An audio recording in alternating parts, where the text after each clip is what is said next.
हर हर महादेव। मैया गौरा पार्वती की जय। हरिंदर भैया लीलम दीदी की जय। समस्त गुरु भाई बहन की जय। नंदी महाराज की जय। आज हम बहुत सुंदर शिव चर्चा कथा लेके आई हूँ प्रिय भक्त। मुझे विश्वास है कि आप लोगों को मेरा ये कथा बहुत पसंद आएगी। आप लोग जरूर सुनिएगा, एक बार सुन के देखिएगा। चलिए समय न गंवाते हुए शिव चर्चा कथा शुरू करते हैं। प्रेम से बोलिए हर हर महादेव की जय। एक दिन की बात है, कैलाश पर नंदी और महादेव दोनों बातें कर रहे थे। नंदी जी बोल रहे हैं कि स्वामी, देवलोक जो है, देवलोक में तो कभी शिव चर्चा नहीं होता है, लेकिन मानव लोक में तो रोज शिव चर्चा होता है। शिव चर्चा करने से क्या होता है स्वामी, हमें पता ही है। और ये मानव लोग इतना शिव चर्चा क्यों करते हैं, इसका राज क्या है वो बताइए। शिव गुरु तो महादेव थे। वो मन में मन मुस्कुराया और कहा, नंदी, अगर तुमको ये जानकारी अगर लेना है कि मानव लोग शिव चर्चा क्यों करते हैं इतना, और मानव लोग में इतना शिव चर्चा क्यों होते हैं, तो तुम ऐसा करो, तुम मानव लोग में जाकर पता करो। स्वामी, हम कैसे जाकर पता करेंगे मानव लोग में? मानव लोग में हम किससे पूछेंगे कि ये शिव चर्चा करने की राज क्या है, और मानव लोग में शिव चर्चा क्यों इतना? महादेव जी को बार बार मना करने के बाद भी नंदी महाराज बहुत भोले भाले थे। उसने बोला कि स्वामी, मुझे बताइए, या तो मुझे पृथ्वी लोक जाने के लिए मुझे कोई रास्ता दिखाइए। मैं पृथ्वी लोक जाऊं तो जाऊं कैसे? महादेव बोले कि नंदी, तुम जाओ और इस राज का पता तुम्हें मानव लोक में मानव ही तुमको दे। चल दिया नंदी जी, मक्कर चलता आया पृथ्वी लोक पहुंचा तो सबसे पहले उसको एक कबूतर मिला। सबसे पहले उसको कबूतर मिला, और कबूतर अंडा दे रहा, यानी कबूतर जो था वो अपना अंडा छोड़ रहा था, वो मतलब बच्चा को जन्म दे रहा था। उसको कान में जाकर बोला कि हे बालक, नंदी बोला, हे बालक, क्या तुम बता सकते हो कि मानव लोक में इच्छा से चर्चा क्यों होता है? इतना बात बोलते ही बोल ही रहे थे, तब तक में वो कबूतर बच्चा मर गया। कबूतर का बच्चा मर जाने के बाद उसके अंदर बहुत डर गया नंदी महाराज से, ये पाप कैसा हो गया मेरे से। फिर वो दौड़ते दौड़ते कैलाश पर पहुंचे। कैलाश पर जाकर बोले, क्या महाराज स्वामी, हर हर महादेव। बोले, क्या हुआ नंदी, तुम्हें कुछ राज का पता चला? उसने बोला कि नहीं महाराज, आप तो मेरे से बहुत बड़ा पाप करवा दिए। मैं जैसे उस कबूतर बच्चा दे रहे थे, मैं उससे पूछा कि मानव लोग में शिव चर्चा क्यों इतना करते हैं मानव लोग, तक में उसका बच्चा मर गया। हे स्वामी, मेरे से बहुत बड़ा अपराध हो गया, मैं इस अपराध का भागी नहीं हूँ। डरने लगा। बोले, नंदी तुम घबराओ, तुम फिर जाओ मानव लोग। नहीं स्वामी, अब हम नहीं जाएंगे। इसका पता, अगर तुमको राज जानना है तो तुमको मानव लोक में ही राज का पता चलेगा। वो बोले कि स्वामी, मुझे राज का पता तो करना ही है। फिर वहां से चल दिया। चलते दूर पहुंचे। नंदी महाराज अपना रूप में आया और देख रहा है कि एक कुत्ता बच्चे को जन्म दे रहा है।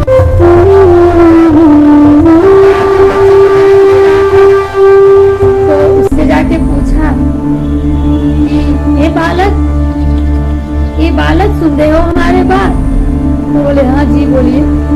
तो मानव लोक में इतना शिव चर्चा क्यों होता है, और शिव चर्चा लोग घर घर क्यों करते हैं? ये बात वो पूछ ही रहे थे, तब तक कुत्ता का बच्चा भी मर गया। दूसरा पाप भी हो गया उससे। दौड़े फिर पहुंचा कैलाश पे। हर हर महादेव का जयकारा लगाया। महादेव मुस्कुराते हुए बोले, क्या हुआ नंदी, तुम्हें कुछ पता चला? मानव लोग ने चर्चा क्यों? स्वामी, आप तो हमारे साथ बहुत बड़ा छल कर रहे हैं। आपको सब पता है और आप मुझे बताए नहीं है। आप मुझे बताते नहीं है कि हमारे मानव लोग के इतना लोग चर्चा क्यों। मुझे इसका राज पता नहीं चला। तो बोले कि इसका राज तो हम नहीं बता सकते हैं। इसका राज तो सिर्फ तुम्हें मानव लोक में ही मिलेगा। इस बात का विस्तार तुम्हें मानव लोक में ही होगा और तुम्हें इस सवाल का जवाब भी वही मिलेगा। फिर जाके वहां से चल दिया नंदी। चलते चलते चलते चलते फिर वक्त वो थक गया। थक गया, एक पेड़ की छाया में बैठ गया और बैठने के बाद कुछ दूर के बाद उसको एक गाय दिखाई दिया। गाय ने एक छोटा सा बच्चा को जन्म दिया, बच्चा, और बहुत प्यार से अपने बच्चे को देख रहा। वो ना नंदी महाराज मक्खी के रूप में उसके कान में जाकर कहा, गौ माँ की पुत्र, क्या आप हमें बता सकते हैं कि मानव लोग में सिर्फ चर्चा क्यों? आप मुझे बताइए इसका कारण क्या है। लोग घर घर सिर्फ चर्चा क्यों करते हैं? इतना बात पूछ ही रहे थे, तब तक वो गाय का बछड़ा भी मर गया। अब वो रोते रोते रोते आया कैलाशपुरी। फिर महादेव मुस्कुराते हुए पूछा, क्या हुआ नंदी, अब तो तुमको सवाल का जवाब मिल गया? बोले कि नहीं स्वामी, अब तो मेरे से 3-3 खून हो गया। मैं 3 पाप की भागी बन गई। अब मैं नहीं जाऊंगी, अब मुझे नहीं जाना। अब हम नहीं जाएंगे, अब मुझे पता चलेगा। महादेव जी मुस्कुराते हुए बोला, कल्याण होगा पुत्र, इस बार आप जाओ वहाँ पे, आपको पता जरूर चलेगा, पूरा पता चलेगा। वहाँ से चल दिया। आते आते आते एक गांव में एक राजा था। उसका 7 पुत्र से उसके घर में कोई संतान नहीं। एक गांव में एक राजा था, उसके 7 पुत्र तक एक भी संतान नहीं। वो संतान उसके घर में जन्म लिया था, बहुत खुशहाली और उत्सव मना रहा है।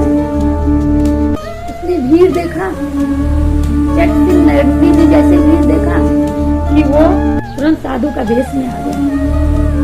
गले में रुद्र का माला, हाथ में खमंडल, एक हाथ में डमरू बजाते हुए वो साधु के रूप धरते हुए सब अलख रंजन करते करते अलख रंजन करते करते पहुंचा। सब बोले कि बाबा इधर कहाँ जा रहे हैं?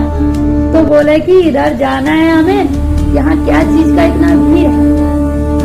चुप रहो। 7 पुत्र के बाद इस राजा को एक बेटा जन्म दिया, उसी का जन्म उत्सव है। तो बाबा आप आए हैं तो जल पानी ग्रहण कीजिए, बैठिए।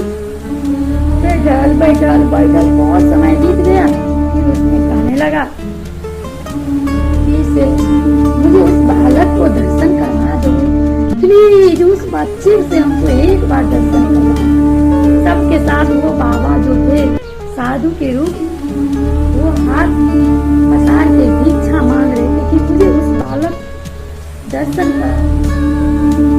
वो बोले कि नहीं, यहाँ तो राजा का हुक्म चलता है, बिना राजा का आप उसके बच्चे को कैसे देखते? फिर राजा को बुलाया गया। राजा को बोला कौन है? राजा दौड़े दौड़े आए, मेरा बच्चा को देखने आए। कौन है? कोई दुश्मन को नहीं है। आया, साधु को देखा, साधु को प्रणाम किया। बोले क्या बात है साधु?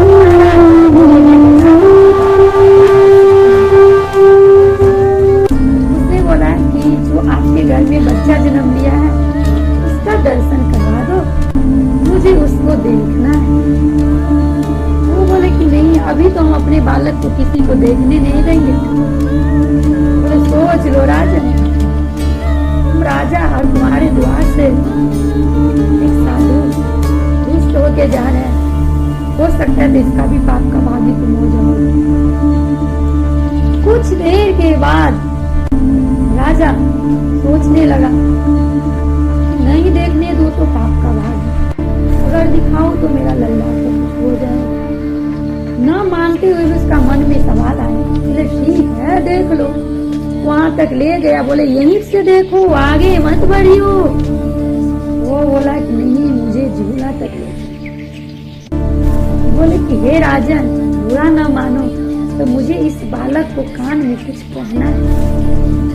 बोले कि ये साधु महाराज, एक तो हम आपको बैठने दियो, पर से पाँव पसार गए, अब बोले कि इसको कान में भी कुछ कहना है। पहले सोच लो राजा, आपका भागी तो तुम बनो। बोले ठीक। बोले कि यहाँ से भीड़ खाली करो, दरवाजा बंद कर दो, मुझे अकेले में बात करना है उस बालक से। बोले कि अभी 2 दिन का बालक, और वो आपसे कैसे अकेले में बात कर सकते? बालक तो आपको देख कर ही डर गया। बोले कि नहीं, बस मुझे 2 मिनट का समय चाहिए। राजा बोले दरवाजा बंद किया, और जैसे नंदी महाराज इससे सवाल किया कि ये बालक, मानव लोक में सिर्फ चर्चा क्यों है? उसको तो डर भी लग रहा था कि इतने सालों के बाद राजा को बेटा हुआ, अगर कुछ हो न जाए। फिर भी बोला कि मानव लोक में इतना सिर्फ चर्चा क्यों होता है, राजन बताओ। फूट के बैठ गया वो बालक। बोला पहले बार हमने आपको कबूतर के रूप में, कबूतर के बच्चे के रूप में आपके सामने आए। आपने मेरे कान में शिव गुरु का नाम दिया। इस मानव लोक में सिर्फ चर्चा क्यों होती? उस नाम से मेरा इतना मुक्ति मिला कि मैंने कबूतर की योनि से मुक्ति मिल गया। दूसरी बार आपने मुझे कुत्ते की बच्चे के रूप में दर्शन दिए थे। उस समय भी यही सवाल पूछे थे कि हे बालक, आप बता सकते हो कि मानव लोक में शिव चर्चा क्यों होती है? उस समय शिव चर्चा के नाम से भी मुझे कुत्ता योनि से मुक्ति मिल गई। तीसरा बार आपने मुझे गाय की बच्चे के रूप में आपको मैंने दर्शन दिया। उस समय भी आपने मेरे कान में जाकर बोले कि ये बच्चे, ये बालक, गौपुत्र, क्या आप बता सकते हैं कि मानव रूप में इतना शिव चर्चाएं महिला क्यों? उस समय भी मुझे मुक्ति मिला। मैंने 3 योनि को त्याग कर मैंने 4था योनि में मानव का जन्म हुआ। जो एक शिव चर्चा कथा, शिव चर्चा का फल से 3 योनि को मुक्ति मिलता है, वो तो सबसे बड़ा महादानी शिव गुरु ही है। हमारे शिव गुरु के चरणों में प्रणाम। नंदी महाराज बोले कि क्या स्वामी, आपका लीला हम न जाने। फिर गया वहाँ कैलाश पर, चरण में मस्तक झुका कर कहा कि स्वामी, मेरे से कोई पाप नहीं हुआ, बल्कि मैंने तो एक नहीं 4 योनि से उनको मुक्त किया। बोले क्या नंदी, तुम्हारा सवाल का जवाब मिल गया? बोले कि हाँ शिव गुरु जी, आप ही तो देवों के देव महादेव हो। आपकी वजह से मुझे इतना बड़ा रहस्य के बारे में पता चला। तो सभी प्रिय भक्त शिव गुरु शिष्या भाई बहन जितने भी हो, शिव को गुरु बना लो। शिव एक लोक से नहीं 3 लोक से तारते हैं। शिव बिना मांगे सब देते हैं, वही महादानी कहलाते हैं। हर हर महादेव की जय, शिव गुरु भगवान की जय, गुरु भाई बहन की जय, शिव चर्चा कराने वाला